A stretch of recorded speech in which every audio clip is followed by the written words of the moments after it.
Shona Robison, what do you make of Humza Yousaf standing down just a few days after he said he was going to lead the party into the next election? Well, today was obviously a very difficult day. I thought his statement was very dignified. I thought he gave a very personal account of what it meant to him being First Minister, breaking the mould, the first Minister from an ethnic minority background. And of course, he has shown leadership on the world stage around the humanitarian crisis in Gaza, among other issues. So it was a difficult day, but I think he handled himself with great dignity. But also it was his miscalculation that led him to this. It was him that broke the government. And of course the mark of the man himself is that he's owned that, and he has said it was a miscalculation, a misjudgment, and of course he's paying the ultimate price for that. And you know, he is one of his own worst critics in that respect. But you know, we are where we are, and it's important that the party now moves on. You say we are where we are. Where are we? What is his legacy? Where does he leave the SNP and the Scottish Government? Well, actually, when you look at the things that he's achieved over the last year, if you look at 100,000 children being lifted out of poverty, making sure that we continue with those really important policies, lots of things happening on the green energy front, and of course his leadership over Gaza when other politicians have been, quite frankly, quite mealy-mouthed. So he has a lot to look back on that he can be very proud of. But he said he'd be the first activist. You've seen the biggest swing to Labour in a by-election in Scotland under his leadership.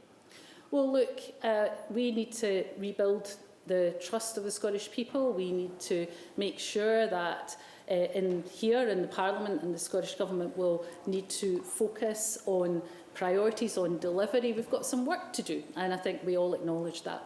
Your party criticised the Conservatives at Westminster for the revolving door of Prime Ministers. You've got the same revolving door of First Ministers in Scotland now, haven't you? Well, of course, we have a fixed term election here in Scotland. So there would, if there was an election now, there'd be another election in 2 years' time. Plus, if you look at the mandate we had... But you don't think there's going to be an election now, do you?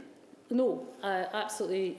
We have a mandate. Is that part of the reasoning behind him quitting, so that there's no chance of that early election? Well, we have a mandate from 2021, actually one that's almost a majority in this Parliament. So we have way in excess in terms of the number of MSPs beyond any other party. So it falls to us as our responsibility to make sure that we have a sensible and orderly transition, and that we bring forward a candidate for First Minister. And it needs to be someone, I think, that can perhaps try to reset some of the tone in here. I know that will be a challenge, but to build relationships and to try and work a bit more across the Parliament. John Swinney?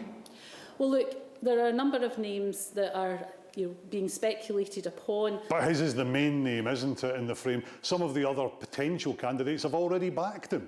Well, look, I'm not going to back anyone during this campaign. I am going to get on with the job of Deputy First Minister. There's a lot happening, legislation coming forward on the Post Office and other really important matters that we'll need to... But you wouldn't be opposed to John Swinney as leader, would you? I've got a huge respect for John Swinney. I've worked with him for a number of years, and he has a lot of skills and talents and experience. He didn't want to do it this time last year.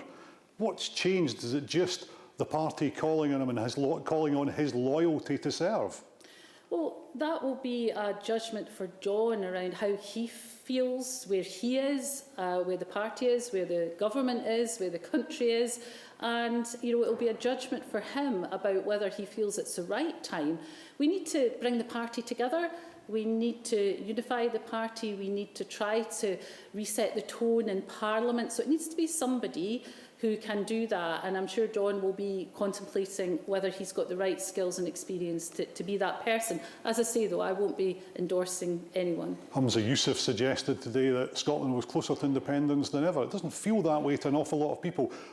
A lot of people who didn't think that he was delivering in the independence front as SNP leader. Well, look, if you look at the polls of support for independence, they're consistently high, and actually higher than support for the SNP at the moment. So which has been falling under his leadership. We've got work to do to make sure that we get back that independent support, because only through the SNP will we deliver independence. So we've got work to do, and the new leader will have work to do. Shona Robison, thanks for joining us in Scotland tonight. Thank you.